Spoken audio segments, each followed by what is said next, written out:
Hey guys, welcome to my Sunday Q&A. I'm going to answer some of the emails that I've got recently. Let me just pull them up here. Guys, I cut my hair super short. Look how short, you see that? Ah!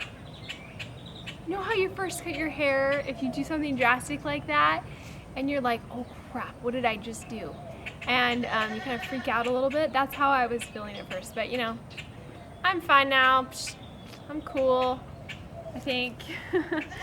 So, all right, I'm gonna just go over some of the emails that I've received. Let's see.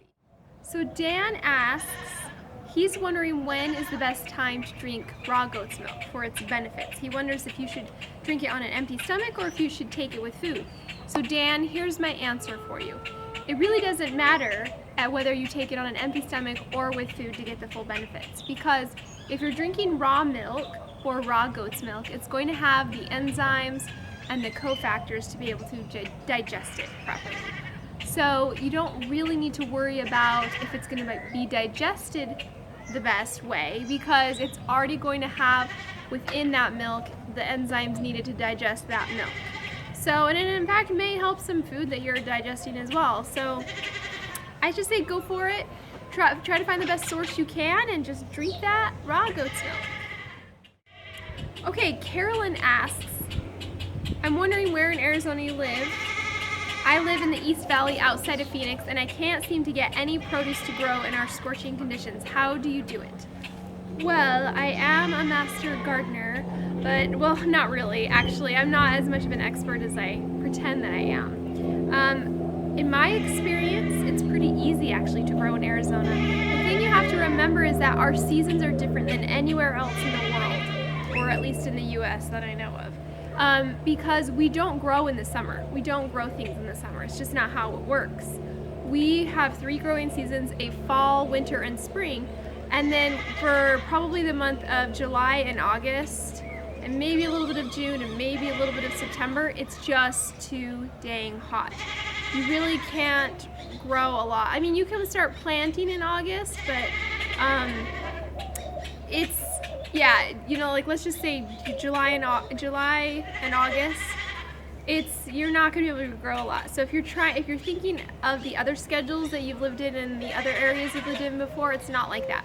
But I'm going to add right here in the description, I'm going to add a little, it's like a PDF file, and it's going to have the schedule for Arizona gardening, and it'll show you exactly what to plant and when, and that's going to be your key when purchasing, it's going to be your key when buying seeds and when planting seeds, because you're going to want to get the exact variety and you're going to want to plant the exact time. So that's my advice to you, Carolyn. All right, let's go to the next one. Let's see. Okay, Tiffany asks, she's asking about glasses and contact lenses, and she wants to know, is one better than the other? And is there a natural way to improve your eyesight? Okay, so I really wouldn't know this because I actually had LASIK surgery about 5 years ago or so. So I have good eyesight now. But I have heard that you can do a couple things to help improve eyesight, especially in a child that's developing. I don't know for sure how well it works, but I'll add a link down below. I think there are these special glasses that you can wear that help train the eye better. But don't, quote me on it. I'll put some links down in the description of some things that I found. But that's as much as I know. I mean, when you think about it, it's probably not that great to be putting like a contact in your eye, although I did contacts forever. But I'm not going to say that like they're bad. I mean, I think they're probably fine.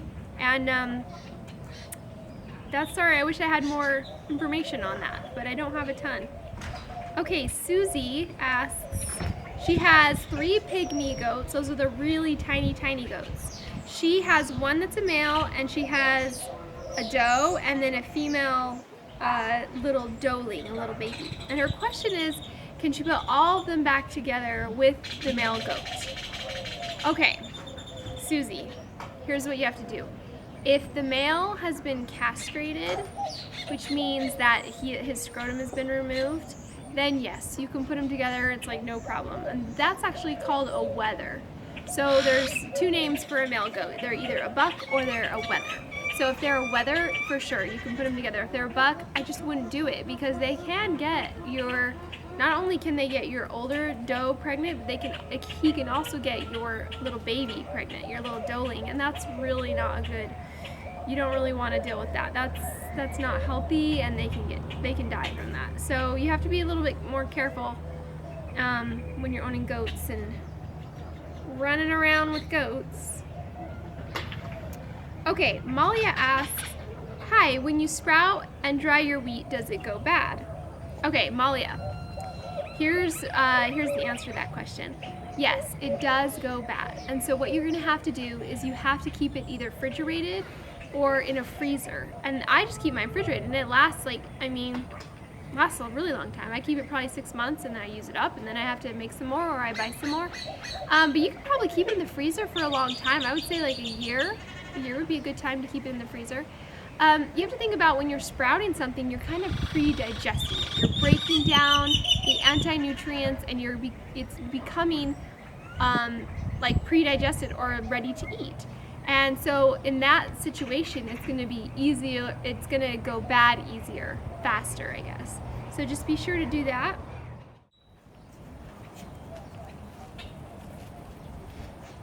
Somebody else was asking, hey, what's up? What you doing? Okay, I'm just recording myself. Somebody's asking, I noticed you're in Arizona. Where in Arizona are you? I'm actually in the East Valley, which is about 30 minutes east of Phoenix. And it's nice and green here. You can see it's not really too deserty where we live. I mean, we do live in the desert technically, but there's a lot of greenery, especially this time of year, although it's starting to get really hot. Ugh. Ethan, what are we gonna do? Gotta go swimming. Okay, Marty asks, I recently just started making kombucha, but yesterday I read a disturbing article from Aura Wellness with the title, Why We Don't Drink Kombucha. So he's referring to the article by Aura Wellness that talks about how kombucha carries large amounts of, or significant amounts of fluoride. And it's naturally occurring fluoride, but they're mentioning that it is still has negative impact on your health. Here's my answer, my opinion on that. You know, there is a little bit of merit to what they're saying, because in a tea leaf, when a tea leaf is growing in the wild, it naturally reuptakes some fluoride from the surrounding soils. In my opinion, I don't think, I'm more afraid of the synthetic fluoride than I am of a naturally occurring one.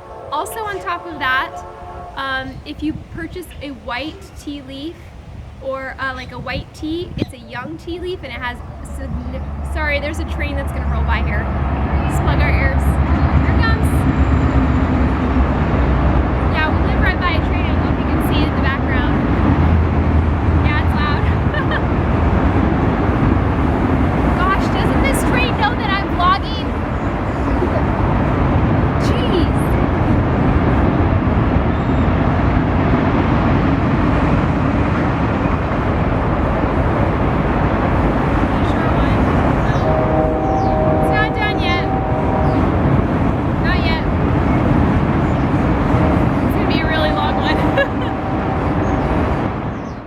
But I do know that Sarah from Healthy Home Economist wrote an article on the fact that if you use white tea leaves, they're the young leaves and they don't have as much fluoride, or they have very, very little.